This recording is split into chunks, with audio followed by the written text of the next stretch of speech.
મિત્ર અને એક મહિલાને એનેસ્થિયા તથા મોર્ફિનથી અંજામ આપી લૂંટ કરનાર આરોપી ઝડપાયો।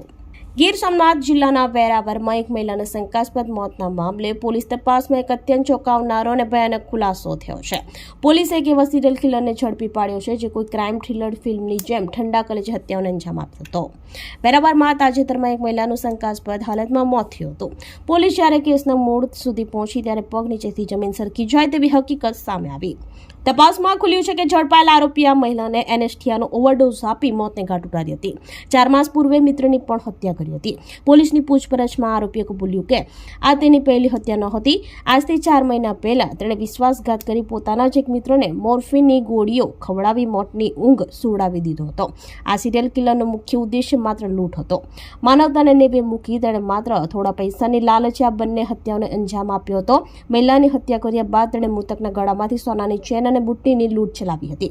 જ્યારે 4 માસ પૂર્વે મિત્રની હત્યા કરી તેની પાસેથી 1 લાખ રૂપિયા જેવી રોકડ રકમ લૂંટી લીધી હતી। સમાજમાં માનવતા, પવિત્ર મિત્રતા અને વિશ્વાસને તાર કરતા ખૂની ખેલનો ગીર સોમનાથ પોલીસે અંત લાવ્યો છે। ટેકનિકલ સર્વેલન્સ અને સઘન તપાસના આધારે પોલીસે ગણતરીના કલાકોમાં ભેદ ઉકેલી નાખ્યો છે અને આરોપીને જેલના સળિયા પાછળ ઢકેલી દીધી વધુ તપાસ હાથ ધરી છે। ગીર સોમનાથથી રિપોર્ટર વિશાલ તંબોલી, સંકલ્પ ન્યૂઝ। વેરાવળ સિટી પોલીસ સ્ટેશનમાં એક ભાવનાબેન નામના મહિલા રહેતા હતા। એમને થાઇરોઇડની સમસ્યા હોવાથી એમના સંપર્કમાં રહેલા એક મેડિકલના યુવાન કે જેનું નામ શ્યામ છે, આ 24 વર્ષના યુવાનને એને સંપર્કમાં હોવાથી એના ઘરે બોલાવેલ હતો અને ઘરે થાઇરોઇડ માટે બ્લડ સેમ્પલ લેવા માટે બોલાવેલ હતો।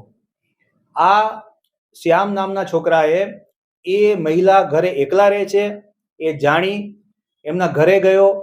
પહેલા જ્યારે ગયો ત્યારે જોયું કે મહિલાના પાડોશી સાથે તેઓ બેઠા હોવાથી આ પરત જતો રહે છે અને નજર રાખે છે ઘર ઉપર। અને જ્યારે આ મહિલા એકલા થાય છે ત્યારે તેમના ઘરે જાય છે। બ્લડ સેમ્પલ લેવાના નામે એમને એક એનેસ્થેસિયાનું ઇન્જેક્શન આપે છે। જે ભાવનાબેન છે એમને પૂરી રીતે ચક્કર આવતા એ બેભાન થઈ જાય છે। બેભાન થઈ જતા એ એમના ગળામાં રહેલી સોનાની ચેન અને કાનમાં પહેરેલી સોનાની બુટ્ટીની લૂંટ કરે છે। ઘરમાં પણ બધું સર્ચ કરે છે કે બીજું કંઈ એને કંઈ દર દાગીના કે રોકડ રકમ મળી શકે છે કે નહીં। અને પછી આટલું કર્યા પછી ભીના નેપકિનથી બેનનો શ્વાસ રૂંધી અને એની હત્યા નિપજાવે છે અને ખૂબ ઠંડા કલેજે કોલ્ડ બ્લડેડ એક મર્ડર કરે છે। ઘરની બહાર નીકળે છે, ઘરના બહાર લોક મારી અને ચાવી ફેંકી દે છે। એક બીજો પણ વેરાવળ સિટી પોલીસ સ્ટેશનમાં અગાઉ એક 7મા મહિનામાં એક બનાવ બનેલો હોય છે। એમાં અભિષેક નામનો એક યુવાન કે જે 30 થી 35 વર્ષની ઉંમરનો એક યંગ યુવાન છે, એ કોઈ પણ રીતે આ વ્યક્તિના સંપર્કમાં આવેલો હશે, જે આપણો આરોપી છે શ્યામ। ચા પાણીનું પૂછે ત્યારે ઠંડુ હશે એમાં ધ્યાન ન હોય, અભિષેકનું ધ્યાન ન હોય એવી રીતે મોર્ફિનની 10 ગોળીઓ એમાં ઠંડા પીણામાં એ ભેળવી દે છે અને પેલાને પીવરાવી દે છે। આ પીવરાવા પાછળનું કારણ અગાઉ જેમ એને સોનાની લૂંટ કરી હતી એવું જ હતું। એની જે સોનાની વીંટી જે હાથમાં પહેરેલી હતી એ વીંટી લૂંટવાની દાનતે અને ઘેનયુક્ત ઠંડુ પીણું પીવરાવે છે।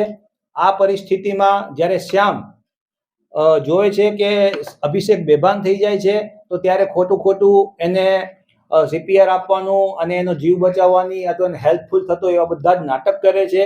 હાથમાં પહેરેલી સોનાની વીંટી પણ લૂંટી લે છે અને બાજુમાં પડેલું તકિયું એ મોઢા ઉપર એનો શ્વાસ રૂંધીને એની હત્યા નિપજાવે છે। તો આમ એક 24 વર્ષનો શ્યામ ચૌહાણ નામનો યુવાન કે જે એક સાથે 2 મર્ડર નિપજાવે છે। આપણી સંકલ્પ ન્યૂઝ ચેનલને સબસ્ક્રાઇબ અને લાઇક કરો, બેલ આઇકન દબાવો જેથી આવનાર ન્યૂઝ અપડેટ્સની નોટિફિકેશન આપના મોબાઈલ પર સૌથી પહેલા પહોંચે। Like, subscribe and share the video.